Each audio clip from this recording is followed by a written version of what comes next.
السلام عليكم ورحمة الله. معاكم مهندس كامل رضا، والحلقة الأخيرة من سلسلة الضواغط. في حلقة النهاردة إن شاء الله هنتكلم على الروتري كومبريسورز. هنتكلم النهاردة إن شاء الله على أنواع الروتري كومبريسورز المختلفة، ابتداء من أهم نوع فيهم اللي هو السكرو كومبريسور، ثم اللوب كومبريسور، ثم السلايدنج فين، وبعد كده الليكويد رينج، وهنختم إن شاء الله بالسكرول كومبريسور. تعالى كده نبدأ مع السكرو كومبريسور أو الهيليكال لوب كومبريسور، وتعالى نفهم فكرة عمل السكرو كومبريسور دوت. السكرو كومبريسور بيبقى عبارة عن 2 سكروز، حلزونتين أو بريمتين اللي هما اللي قدامنا، سنانهم مش زي بعضيها. واحد منهم اللي اسنانه تخينة ده بنسميه الميل، والتاني اللي اسنانه رقيقة ده بنسميه الفيميل. في أي واحد من الاتنين السنة بتاخد لفة كاملة واحدة على امتداد السكرو. لو خدنا مثال الاتنين سكروز اللي قدامنا ومسكنا أي سنة فيهم، فنلاقي السنة دي ماشية كده حلزونة حوالين جسم الروتور دوت لغاية لما ترجع في الآخر لنفس النقطة اللي بدأت منها عند نهاية السكرو. أو السنان دي بتقوم بدور المكابس اللي بتعصر الغاز المتواجد في الفراغات ما بين السنان وبعضها زي ما هنشوف دلوقتي. تعال نشوف بقى كده ازاي السكرو كومبريسور بيشتغل. اللي قدامنا ده سكرو كومبريسور زي ما احنا شايفين كده، فكرته شبيهة بالجير بامب لو تفتكروا. الاتنين سكروز دولت بيبقوا معشقين مع بعض، وبعدين بيفكوا التعشيق وبعدين بيعشقوا تاني. لما الاتنين سكرو يفكوا التعشيق الفراغ اللي ما بين السنان هيزيد، وبالتالي الضغط يقل، وبالتالي يسحب شحنة غاز جديدة من فتحة السكشن. الغاز ده هيملى الفراغات ما بين السنان، وهيبدأوا يلفوا بيه لغاية لما السنان ترجع تعشق، فتعصر الغاز دوت وتطرده من فتحة الديسشارج اللي موجودة في الناحية التانية. لاحظ ان على عكس الجير بامب اللي السنان بتاعتها كانت عدلة، فالاتنين سكروز هنا السنان بتاعتهم حلزونية، وبالتالي عملية العصر ديت بتتم على طول السكرو في الاتجاه الاكسيال. تعال نقسم لك الفكرة دي. ادي الاتنين سكروز اهم وبيلفوا عكس بعض. لما السنان تفك من بعضها الفراغات اللي ما بينها تسحب شحنة غاز من فتحة السكشن اللي هي معرضة ليها، وكل ما الاتنين سكروز دولت يلفوا اكتر الفراغ ده هيكبر، وبالتالي هيسحب كمية اكبر من الجاز لحد ما الفراغات ديت تتجاوز فتحة السكشن. ساعتها مفيش غاز تاني هيدخل للفراغين دول. طيب فين بقى عملية الكمبريشن؟ عملية الكمبريشن هتتم لما السنان تبدأ تعشق في الفراغين دولت من تحت. تعال نشوف كده من تحت بيحصل ايه. ادي اهوت الفراغين هم وصلوا للمكان ده، هتبدأ السنان تدخل فيهم بحيث تعصر الغاز اللي ما بينهم. ادي اهو المرحلة اللي وراها، حصل تعشيق خلى الغاز ينضغط في فراغ اقل، وهيستمر التعشيق ده لغاية لما الغاز ينضغط في اضيق مساحة ويتحط قدامها فتحة ديسشارج يطلع منها الغاز. وادي شكل السكرو كومبريسور اهو. الغاز بيدخل من ناحية يتشفط وبعدين يتعصر جوه السكروز بحيث يطلع من الناحية التانية في آخر الكمبريسور. وادي سكرو اير كومبريسور حقيقي. الهواء بيدخل من الفلتر اللي فوق، بيمشي بيدخل على السكرو يتعصر على طوله لغاية ما يطلع في آخره وينزل على الاير ريسيفر أو الخزان. ولو بصيت من جوه الكمبريسور هتلاقي الاتنين سكروز اهمت.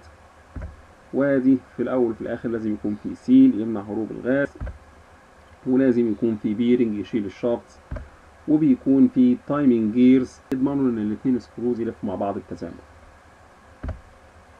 الفيلم اللي قدامنا ده بيوضح لنا فكرة عمل السكرو كومبريسور.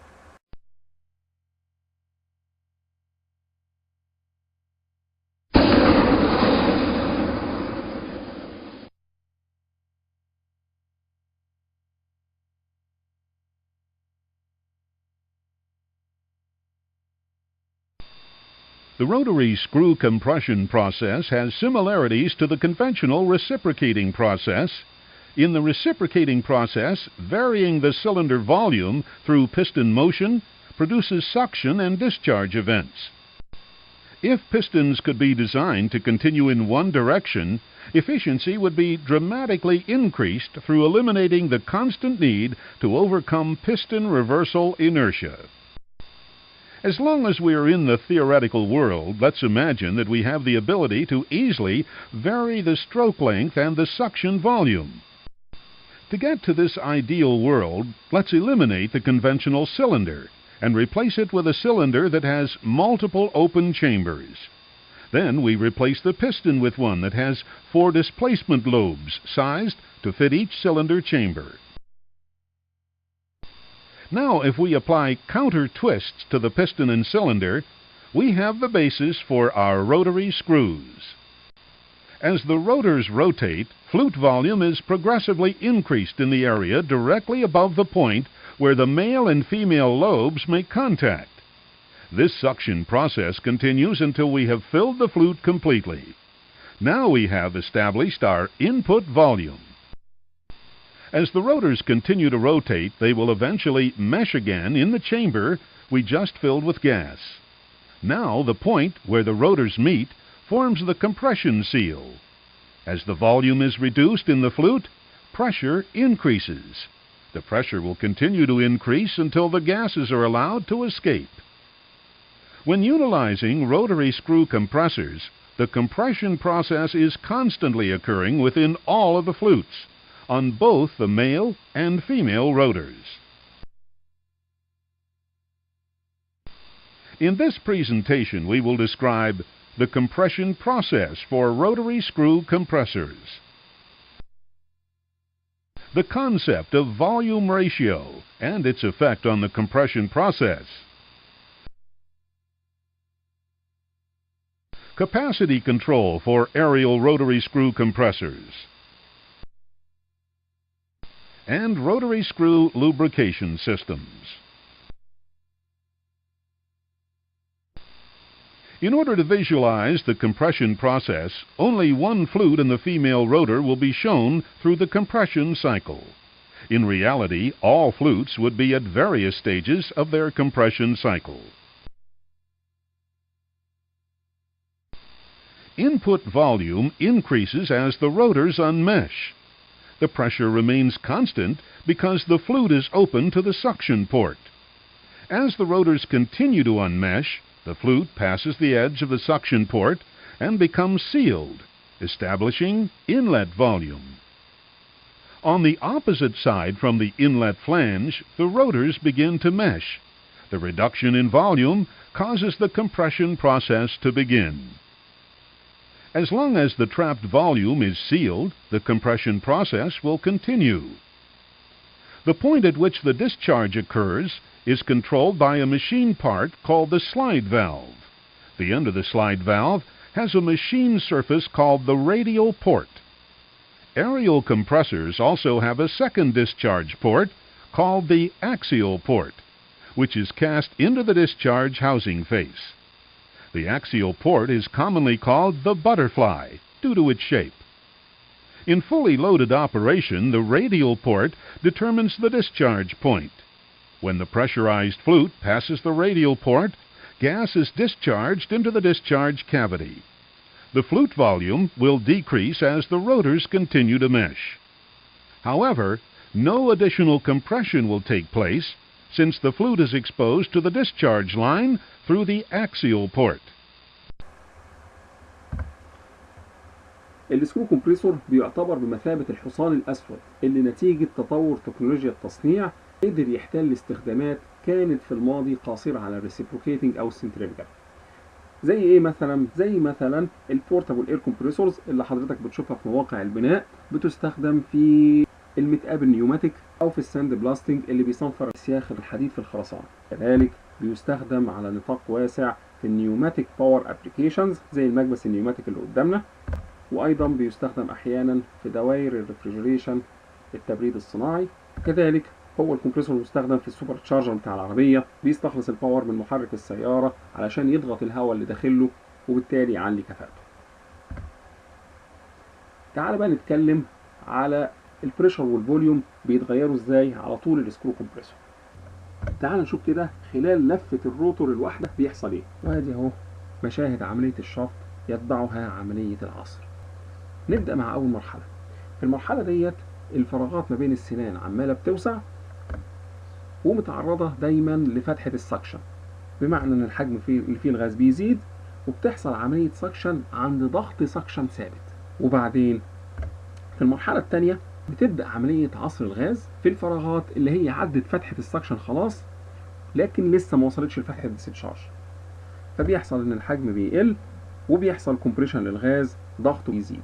بتستمر العملية ديت لحد ما الفراغات تتعرض لفتحة ديستشارج.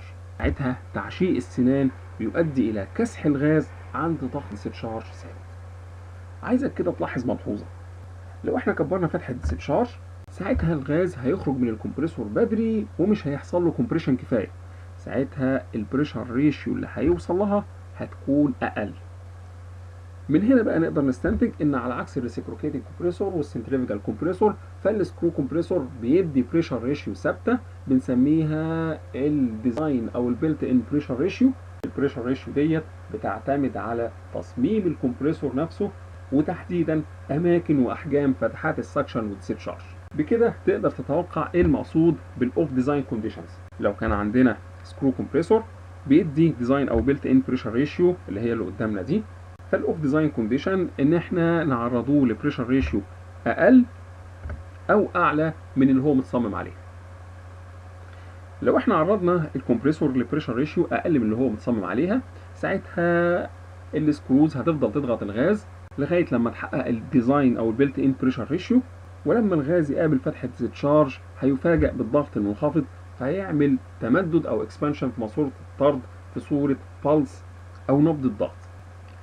بنسمي الظاهره دي اوفر كومبريشن، والمساحه ديت بتعتبر انرجي لوست لاننا ضغطنا الغاز اكتر من المطلوب. اما بقى لو عرضنا الكمبريسور لبريشر ريشيو اكبر من البيلت ان او ديزاين بريشر ريشيو، ساعتها برضو الغاز هينضغط لغايه الضغط اللي هو متصمم عليه، لكن اول ما يطلع لفتحه ديستشارج هيفاجئ بضغط عالي يعمل عليه باك فلو لجوه الكمبريسور، يروح جاي الاثنين سكروز عصرين الغاز ويجبروه غصب عنه ان هو يطلع لفتحه ديستشارج. بنسمي الظاهره ديت اندر كومبريشن، والمساحه دي بتعتبر انرجي لوست لان الاثنين سكروز اضطروا يضغطوا نفس الغاز مرتين. الفيلم اللي قدامنا دوت بيوضح لنا البريشر بيتغير ازاي خلال السكرو كومبريسور، وبيوضح لنا الاوف ديزاين كونديشنز. As you saw, the point at which the flute passed the suction port determined the input volume, while the point at which the flute passed the radial discharge port determined the outlet volume. By dividing the inlet volume by the outlet volume, you get the volume ratio. The volume ratio is related to the pressure ratio through the expression Pi equals Vi to the power of K. Pressure volume or PV charts are used to portray the compression cycle and the relationship between volume and pressure. For efficient operation, the internal pressure ratio of the compressor should match the pressure ratio required by the customer's system. If the internal pressure ratio of the compressor doesn't match the pressure ratio of the system, the results are either overcompression or undercompression. In overcompression, the internal pressure ratio is larger than the required pressure ratio. During the compression event, the gas is sealed off from the rest of the world. It is not like a reciprocating compressor where valves are opened dependent on pressure differentials. On aerial rotary compressors, the discharge condition is dictated by the position of the radial discharge port only. There is no pressure communication at either the suction or discharge ends until the flute space is open to the discharge line. The pressure continues to build beyond the line pressure as the flute volume is reduced. From the point where the flute space is open to the discharge line, the gas expands until the pressure is equalized. Overcompression wastes power because more work is done on the gas than the system requires. Conversely, undercompression can also be a problem. Undercompression is caused when the internal pressure ratio of the compressor is lower than the pressure ratio required by the system. In undercompression, the internal pressure developed in the flute space is lower than the discharge line pressure. When the flute spaces are open to the discharge line, gas will backflow from the line into the flute space until the pressures are equalized. The rotors continue to rotate, reducing the flute space volume and forcing the gas into the discharge line through the axial port. Undercompression wastes power by compressing the same gas twice. تعالى بقى لانواع السكرو كومبريسور. مشكله السكرو كومبريسور الاساسيه هي الفريكشن عالي ما بين الاثنين سكروز، واللي بدوره هينحرهم بسرعه. وعشان نحل المشكله دي قدمنا حلين. اول حل ان احنا نلفف الاثنين سكروز بخلوص يمنع الاحتكاك، وساعتها هنبقى محتاجين 2 تايمنج جيرز تلفف الاثنين سكرو من بره وتضمن التزامن ما بينهم. اما الحل الثاني فان احنا نخلي الاثنين سكروز واحد منهم يلفف الثاني من غير كليرنس، وساعتها هنحقن زيت عشان يعمل لوبريكيشن ما بين السنان وبعضها. التصميم الاول ده بنسميه دراي سكرو كومبريسور، والتصميم الثاني بنسميه الفلادد سكرو كومبريسور. وتعالى كده نبدا مع الدراي سكرو كومبريسور اللي قدامنا دوت. في الدراي سكرو كومبريسور زي ما قلنا لازم الاثنين سكروز يبقى بينهم خلوص علشان ما يحكوش مع بعض وياكلوا بعض، وبالتالي بنحتاج 2 اكسترنال تايمنج جيرز يلففوهم بتزامن. النوع دوت بيحتاج لكولينج عن طريق ووتر جاكيتس، لان الغاز زي ما قلنا لما بيتضغط بيسخن، وكذلك ما نقدرش نستخدمه مع بريشر ريشيوز تعدي ال5 خوفا من ارتفاع درجة الحرارة على الكمبريسور وعلى البايبنج سيستم اللي معاه. بيعيبه كمان ان احنا لازم نلفف الاثنين سكروز بسرعات عاليه توصل ل 8000 او 9000 ار بي ام علشان نلحق نضغط الغاز قبل ما يرجع يهرب في الفراغات اللي ما بين السنان وبعضها. اخيرا لان الغاز بينضغط في تشامبرز منفصله عن بعضيها، فكل واحده منهم بتفتح على ماسوره الديسشارج بتبعت فيها بالز تسبب فايبريشن في البايبنج سيستم. نروح بقى للنوع الثاني اللي هو الفلاد سكرو كومبريسور، وفيه زي ما قلنا الاثنين سكروز واحد منهم بيلفف الثاني في وجود زيت. اللي قدامنا ده هو ده السكرو كومبريسور، واللي حواليه هي دايره التزييت بتاعته والدايره اللي بتفصل الهواء عن الزيت. نبدا كده مع الهواء جاي من فتحه الانتيك، هيدخل اول حاجه على الاير بيورفاير اللي هو الفلتر يعني، ومنه هيعدي على الكاباسيتي كنترول فالف اللي بيتحكم في كميه الفلو اللي داخل الكمبريسور حسب الطلب، وهيبدا بعد كده يروح داخل على السكرو كومبريسور نفسه واللي بيتحقن له زيت يعمل اللوبريكيشن، وهيخرج عندنا هواء مضغوط مع زيت يروحوا على الاويل تانك. الاويل تانك هو سبريتور بيفصل الهواء عن الزيت بفرق الكثافات. الزيت التقيل بينزل تحت والهواء الخفيف بيطلع من فوق. وتعالى كده نمسك دايره الزيت نشوف هيحصل فيه ايه. الزيت اللي خارج من السبريتور هيمشي لحد ما يدخل على التمبريتشر كنترول فالف، ومنها على الاويل كولر، وبعدين يرجع تاني على التمبريتشر كنترول فالف. وظيفه التمبريتشر كنترول فالف دوت اولا ان هو يخلط الزيت السخن اللي جاي من السبريتور مع البارد اللي جاي من الكولر، وبالتالي يحسن عمليه تبريد الزيت. وثانيا يقفل سكه الكولر لو كان الزيت بارد ويخليه يكمل الدايره. طيب الزيت بقى هيكمل الدايره ازاي؟ الزيت هيدخل على اويل فلتر ينقيه من الشوائب اللي خدها من الكمبريسور، وهيروح جاي داخل بعد كده على سكرو كومبريسور من جديد علشان يعمل له لوبريكيشن وتستمر الدوره. لاحظ ان دوره التزييت دي مش محتاجه لاي طلمبات، لان احنا بنحقن الزيت في اول الكمبريسور وضغط واطي، وبنخرج بالهواء والزيت مع بعض من اخر الكمبريسور وضغطه عالي، وبالتالي الزيت بيلف بفرق الضغط بتاع السكرو كومبريسور نفسه. نرجع بقى لدايره الهواء، وتعالى كده نبدا من لحظه ما انفصل عن الزيت في الاويل تانك او الاويل سيبريتور. الهواء هيطلع زي ما قلنا بوزنه الخفيف من فوق، ويمشي في البايبنج سيستم لغايه لما يدخل على اويل سبريتور دقيق يفصل اي زيت يتبقى مع الهواء. هيروح بعد كده الهواء الى افتر كولر يبرده، ثم يذهب الى الدراير او المجفف اللي هيسحب منه الرطوبه تمهيدا لاستخدامه في العمليه المطلوبه. الفلاد سكرو كومبريسور بيمتاز بمجموعه من المزايا. اول ميزه ان اللوبريكيشن بتاع الزيت بيسمح للاثنين سكروز واحد منهم يلف الثاني دون الخوف من الاحتكاك، وبالتالي بنستغنى عن الاثنين تايمنج جيرز اللي كانوا بيلففوه. كذلك فالاويل وجوده ودايرته بتعمل تبريد للغاز اللي جوه الكمبريسور وتوريد للكمبريسور نفسه، وبالتالي بنقدر نوصل لبريشر ريشيوز عاليه توصل ل 15، وبنستغنى عن الووتر جاكيتس اللي كنا بنستخدمها في الاول. وايضا من المزايا المهمه ان الزيت ده بيعمل سيلينج، بمعنى ان الزيت دوت بيسد فراغات سنان الكمبريسور، وبالتالي بيعلي الفولومتريك افشنسي وبيسمح لي بتدوير السكرو كومبريسور بسرعات منخفضه 3000 ار بي ام تناسب الالكتريك موتورز. واخيرا الزيت وجوده بيعمل دامبنج للبلسيشن بتاعت الفلو، بتقلل النويز والفايبريشن اللي خارجه منه.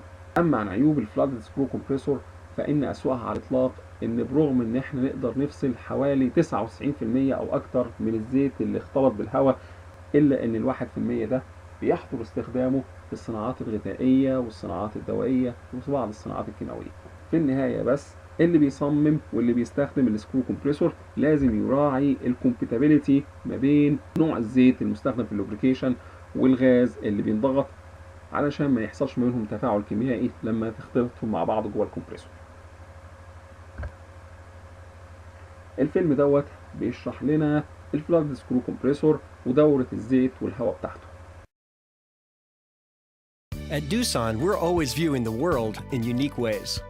For example, did you know the Earth processes air much like a compressor? The weight of our atmosphere actually compresses air, generating 14.7 pounds of pressure per square inch at sea level. An air compressor processes that same air we breathe to store energy and adapt it for use in countless applications. Let's look inside a typical unit. Ambient air enters a compressor through a filtered intake which removes dust and dirt. This filter should be replaced at timely intervals to ensure the compressor is protected from unwanted contaminants. Dirty or restricted filters cause pressure drops and reduced efficiency. Filtered air continues through sealed piping to an inlet valve that controls the volume of air reaching the air end and prevents oil from reversing towards filters after shutdown.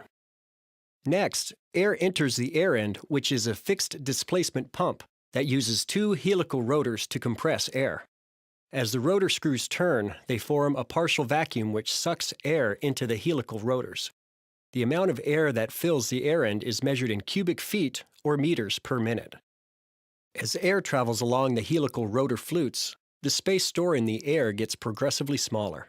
Since the air cavity between the rotors is larger at the inlet end and smaller at the discharge end, air becomes compressed, creating significant heat. During the process, oil is injected into the rotors and serves three critical purposes. 1. To lubricate the rotors, bearings, and seals. 2. Seal the space between rotors to keep pressurized air from escaping back to the inlet. And 3. Remove heat from the system so the air end can run at optimal temperatures. Using oil to maintain proper temperatures maximizes efficiency of the compression cycle. The air, now mixed with oil, exits the air end through a discharge port and is piped to a separator tank. Here, the separator will remove some of the oil from the air and let it accumulate in the pressurized tank. The tank acts as a reservoir as well as an oil service and fill point for maintenance. A sight gauge mounted on the tank's side allows an operator to quickly check the oil level. Next, hot oil flows from the bottom of the separator tank and through the oil temperature bypass valve. If the oil is too hot, it moves through a cooler to lower the temperature. The oil temperature bypass valve also acts as a mixing valve, taking hot oil from the separator tank and cooled oil from the cooler and mixing them into a perfect temperature for the air end. The oil is then filtered and returned to the air end, ready to do its job all over again. Back at the separator tank, the air is almost ready for use. Air exits the pressurized tank and passes through an element filter which reclaims most of the remaining oil from the airstream. The air is then piped out of the compressor to the service air valves where it can be used for thousands of applications.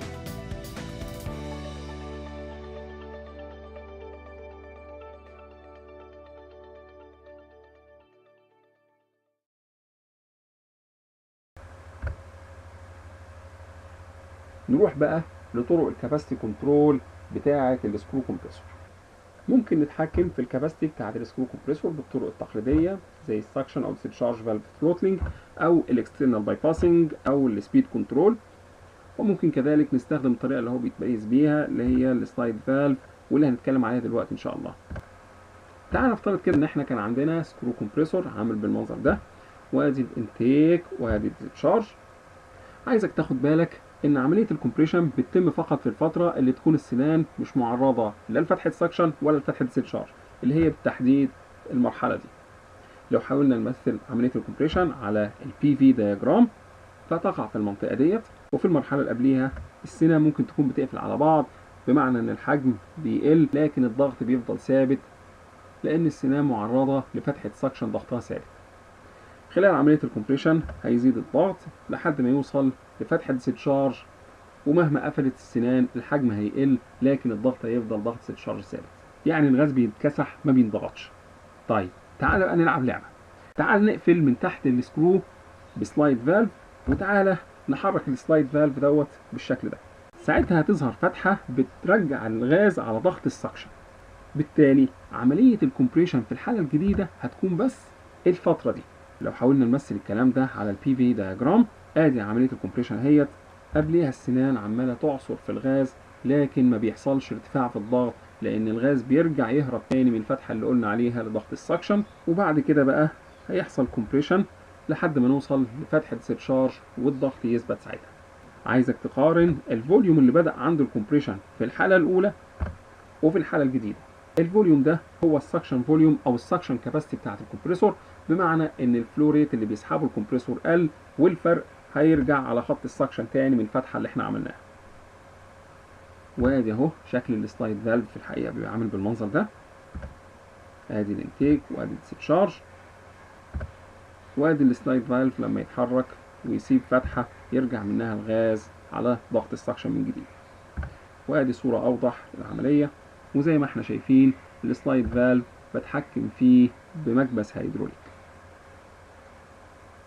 لو حاولنا نقارن ما بين طرق الكاباسيتي كنترول المختلفة للسكرو كومبريسور من حيث توفير الباور، فلو رسمنا الرسمة اللي قدامنا دي علاقة ما بين الفلو ريت والباور، فالحالة المثالية ان احنا نخترع طريقة تقلل استهلاك الباور بنفس نسبة النقص في السريان. اما افضل حالة عملية فهي السبيد كنترول، زي ما احنا شايفين بتوفر الباور بشكل كبير جدا عند البارت لود، يتبعها السلايد فالف، واسوأ طريقة هي السكشن ثروتلينج اللي تقريبا مش بتوفر اي باور مهما خنقنا السريان.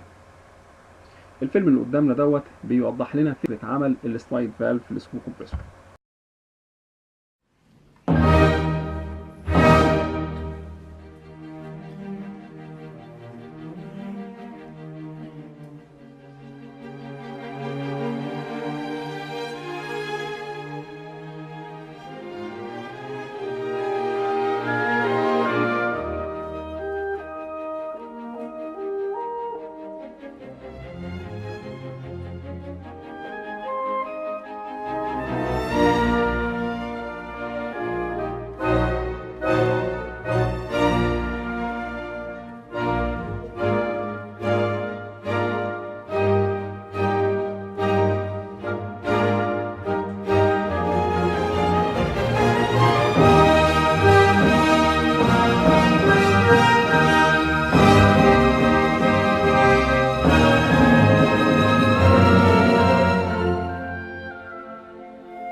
اخيرا عايزين نتكلم على بعض الكاركترستكس الخاصه بالسكرو كومبريسور واللي ممكن تكون بتميزه بالنسبه للريسبروكيتنج والسنتريفيكال. اول ميزه هي غياب الفالفز وكتير من الاجزاء المتحركه اللي كانت معرضه للتهالك وبتستلزم صيانه دوريه. تاني ميزه وزنه الخفيف وتصميمه البسيط مقارنه بالريسبروكيتنج. وتالت ميزه ان هو مش بيولد شيكينج فورس وفايبريشن كبيره زي الريسبروكيتنج واللي كانت بتستلزم ان الفاونديشن بتاعه يكون قوي. السكرو كومبريسور ممكن نستخدموه كسنجل يونت واحيانا كمالتي ستيج يونتس بيتركبوا ورا بعض ان سيريس. عاده بندور السكرو كومبريسورز بالكتريك موتورز، ده لو كان في بروسيس في مصنع، وبندوره بانترنال كومباشن انجن لو بيستخدم بورتابل في اعمال البناء ومواقع العمل.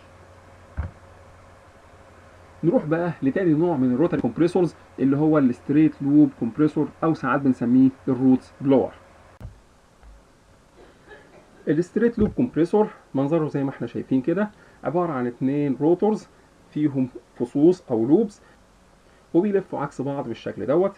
الفصوص ديت بتفك التعشيق فالفراغ ما بينها بيزيد ويسحب شحنه جديده من الغاز، وبعد كده يرجعوا يعشقوا تاني فيكسحوا الغاز من فتحه ديسشارج.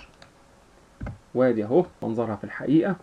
الحاله اللي قدامنا دي معتمد على 3 فصوص مش فصين، وادي المجسم بتاعها بيبقى عامل بالشكل ده. طبعا بتحتاج 2 تايمنج جيرز عشان يعرفوا يلففوا الاتنين لوبس اللي مش ممكن واحد منهم يلفف التاني بسبب شكلهم المعقد.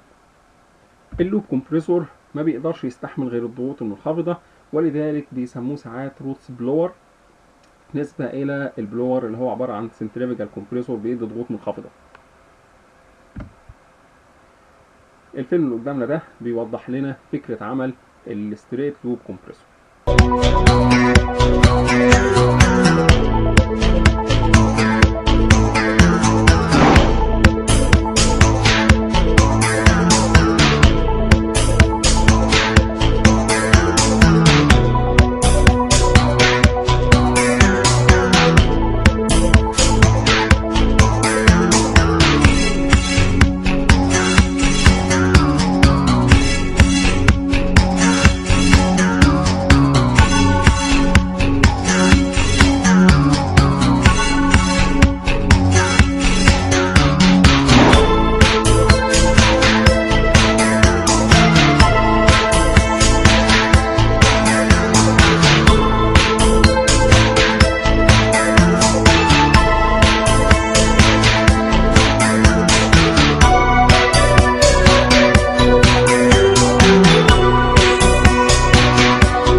نروح للسلايدنج فين كومبريسور.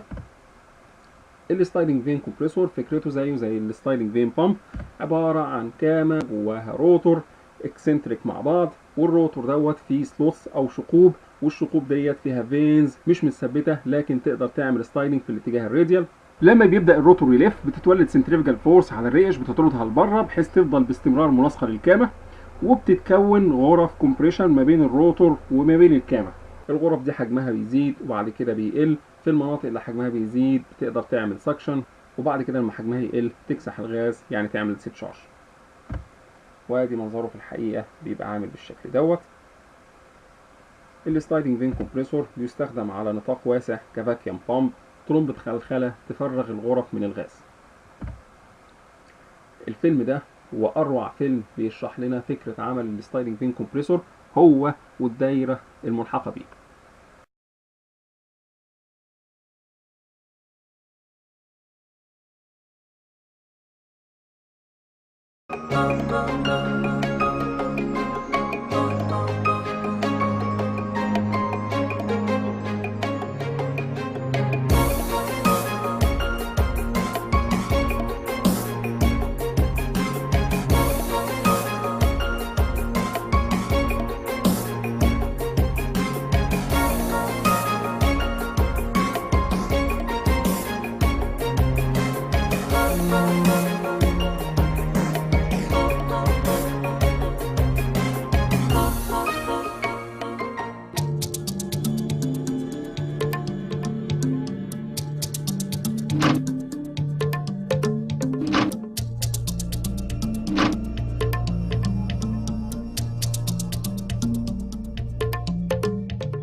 نروح بقى للليكويد رينج كومبريسور.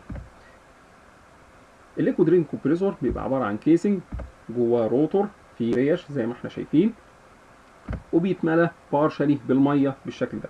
لما الروتور هيبدا يلف هيولد سنتريفيجال فورس على الميه، هتتطرد ناحيه الكيسنج بالشكل ده.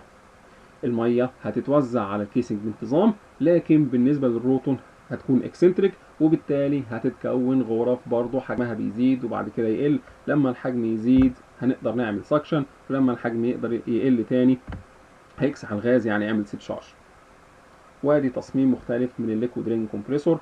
المره دي الروتور والكيسنج كونسنتريك مع بعض، لكن الكيسنج اوفال او بيضاوي، بحيث تتكون 4 مناطق، حجم يزيد بعدين حجم يقل وبعدين يزيد وبعدين يقل، يعمل سكشن وبعدين سيت شارج، سكشن سيت شارج، ويبقى الروتور بالانس تحت تاثير قوه الضغط.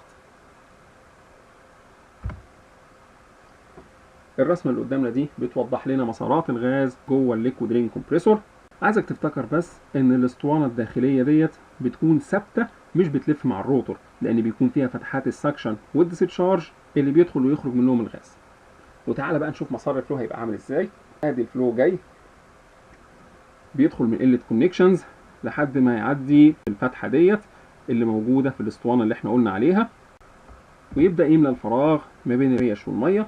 تعالى نرجع لمنظره الاصلي اهو، دخل من الفتحه وملى الفراغ خلال مرحله السكشن، ونتيجه دوران الروتور هياخد الغاز ده ويوديه للمنطقه اللي بينضغط فيها وبيحصل فيها ديسشارج، يطلع من فتحه ديسشارج. لو بصينا عليه في السايد فيو اهوت، الغاز حجمه صغر هيطلع من فتحات ديسشارج على الاوتلت كونكشنز.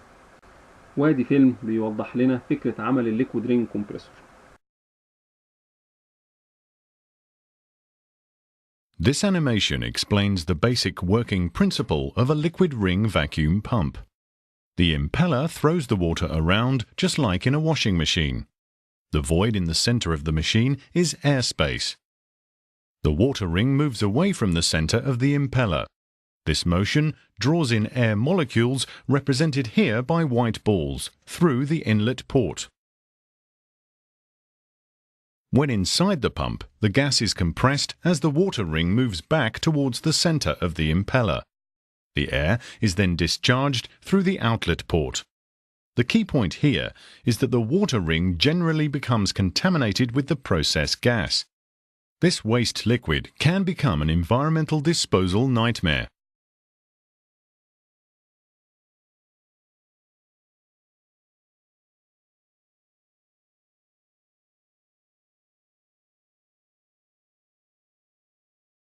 A liquid ring pump is a rotating positive displacement pump that operates with no contact between the moving parts. The liquid ring pump compresses gas by rotating a vaned impeller located eccentrically within a cylindrical casing. Liquid is fed into the pump and, by centrifugal acceleration, forms a moving cylindrical ring against the inside of the casing. This liquid ring creates a series of seals in the space between the impeller vanes, which form compression chambers. The result is a pump with two properties: suction and pressure. To recycle the service liquid, a liquid separator can be mounted on the pressure side of the pump. الليكويد رينج كومبريسور بيمتاز عن بقيه انواع الكمبريسورز بان الكيسنج مش بيتعرض للغاز اللي بيتم ضغطه بشكل مباشر، وبالتالي بنقدر نضغط غازات كوروسيف ممكن تأذي المعدن، او نضغط غازات حامله لقطرات من السائل ممكن تدمر الانواع الثانيه من الكمبريسورز. الليكويد رينج كومبريسور بيقوم بدور الجندي المجهول اللي بيقوم بعمل مهم جدا في حياتنا من غير ما نحس. الكمبريسور دوت هو المستخدم كفاكيوم بامب للكوندنسر بتاع الثيرمال باور بلانتس اللي بتولد كهرباء، نتيجه ان الكوندنسر ده بيبقى جواه بخار حامل لقطرات السائل، لو انا فاكيمته باي نوع تاني من الكمبريسورز هيدمر الكمبريسور ده. وبالتالي الليكويد رينج كومبريسور هو اللي بيحافظ على ضغط الكوندنسر واطي، وبالتالي بيعلي كفاءة محطة الكهرباء وبيعلي كفاءة الشبكة بوجه عام. الفيلم اللي قدامنا ده بقى بيوضح لنا قدرة الليكويد رينج كومبريسور على تحمل الظروف الصعبة. For over 100 years, Nash has been engineering and manufacturing systems for vacuum and compressed gas applications. But it's always been hard to describe why the Nash vacuum pump does such a good job. Now we can show you. This is a working vacuum system with a transparent separator and piping system that lets you see what goes in and what comes out. With this inlet tube, we will valve in just about everything you get in a process system, and a few things that you don't, to show you that Nash pumps can handle them and keep on running. To simulate a load, we are using a restricted orifice at the inlet. We're pulling about 20 inches of vacuum. Now let's see how the Nash pump will handle perhaps the most common hazard in process industries: liquid carryover or slugs from process upsets. This is a full liter of liquid, which has been colored so you can keep an eye on it. That could have destroyed some pumps, but liquid is a natural element in a Nash pump. The slug passed right through and the vacuum was barely affected, and just for a split second. In some processes, the problem is a continuous flow of liquid, either by nature of the process or by some malfunction upstream. With the inlet wide open, the pump is open to atmosphere, so vacuum has dropped to near atmospheric pressure. But the Nash pump easily handles this volume of gas and liquid. This far exceeds what's expected in most processes. Withstanding abnormal conditions like these translates into reliable, uninterrupted productivity in vacuum and compressed gas applications. The Nash vacuum pump is your best answer to another classic cause of downtime: carryover of semi-solids or foreign matter. Scum, cake, and sludge destroy conventional pumps, but carryover is almost certain to happen sooner or later in most vacuum processes. Let's see how a Nash pump handles it. When the valve is opened, watch the vacuum gauge. Vacuum returns to normal instantly. The reason is our pump's design. With liberal clearances and no restricted passages, the pump lets granular and sticky matter pass. There is no internal buildup because the seal liquid flushes it right through, and our rugged cross-sections take the impact. Carrots in a vacuum pump? Well, it could happen in the food processing industry. In fact, foreign matter can get into vacuum lines and pumps in just about any process industry, including pulp and paper, tobacco, chemicals and plastics, fertilizers, and petroleum. If the pump can handle these, it can probably handle the foreign matter in your process.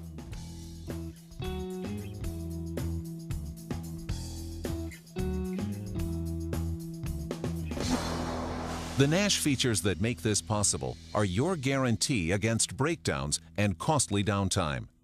Your Nash representative can show you how this assurance of uninterrupted productivity can be engineered into your system. اخيرا مع السكرول كومبريسور. السكرول كومبريسور بيبقى عباره عن 2 سكرولز او 2 سبايرالز، واحد منهم ثابت والتاني بيعمل رولينج حواليه اوربيتنج بالشكل دوت. نتيجه كده بتتكون فراغات تسحب الغاز ما بينها وتبدا تنقله وتضغطه لغايه ما تطلعه من فتحه الديسشارج في النص.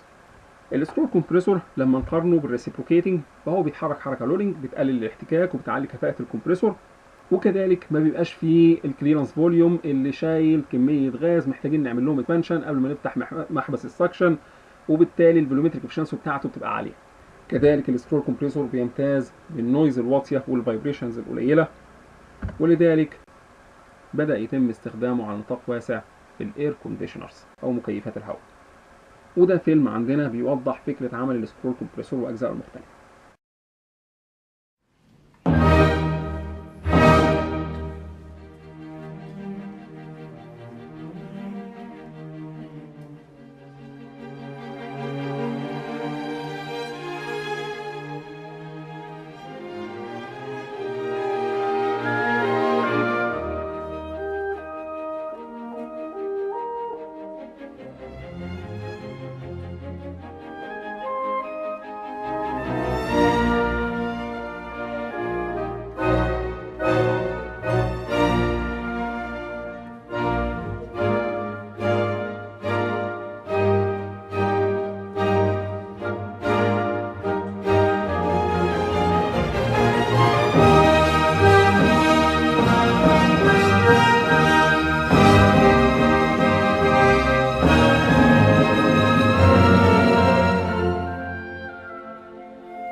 دي كده كانت نهاية حلقتنا عن الروتاري كومبريسورز. نتمنى ان تكونوا استفدتوا منها، ونتمنى تكون سلسلة الضواغط على بعضها عجبتكم، ونشوف وشكم على خير ان شاء الله.